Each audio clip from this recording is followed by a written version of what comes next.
إلا صلاتي ما أخليها، هي حياتي ودنيتي فيها. إلا صلاتي ما أخليها، هي حياتي ودنيتي فيها. السلام عليكم ورحمة الله وبركاته. أهلا بكم في رحاب الصلاة.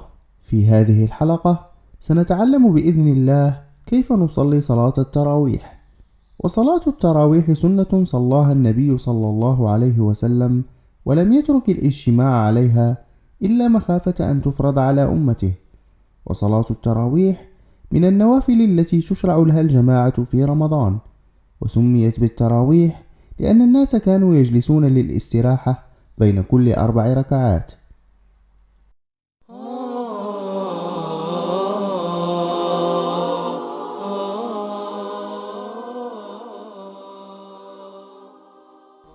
لقد حث رسول الله صلى الله عليه وسلم على قيام رمضان ورغب فيه، فقال: من قام رمضان إيمانا واحتسابا غفر له ما تقدم من ذنبه. لذلك كان من دأب الصالحين الحرص على صلاة التراويح في ليالي رمضان كلها، لكي لا يفوتهم هذا الفضل، وطمعا منهم في مصادفة ليلة القدر التي هي خير من 1000 شهر.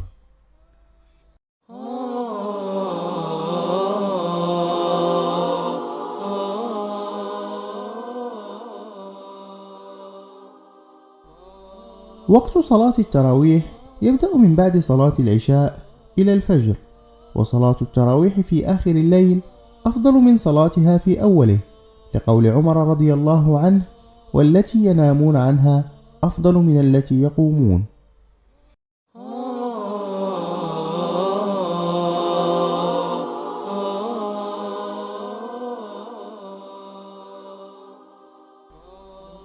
الأفضل أن يصلي الإمام بالمسلمين صلاة التراويح 11 ركعة، يصلي كل ركعتين بسلام.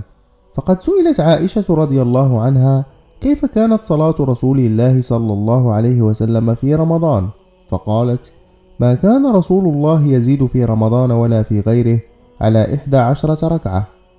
ولا حرج على من قام رمضان بأكثر من 11 ركعة، فالقاعدة عند أهل العلم في ذلك أنهم كانوا إذا أطالوا القراءة قللوا عدد الركعات، وإذا أخفوا القراءة زادوا في عدد الركعات.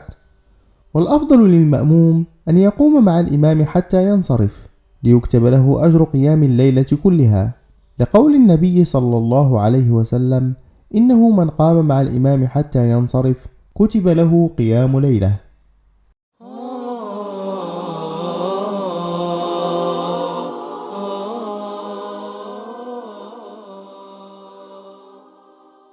يقع بعض المسلمين في العديد من الأخطاء والمخالفات في صلاة التراويح، ومن أبرز هذه الأخطاء أن بعض المصلين عند رفع أيديهم في أثناء الدعاء يرفعون أبصارهم، وهذا منهي عنه، فقد كان النبي صلى الله عليه وسلم ينهى عن رفع البصر إلى السماء في الصلاة، وشدد في ذلك فقال: لينتهين أقوام يرفعون أبصارهم إلى السماء في الصلاة أو لا ترجع إليهم أبصارهم.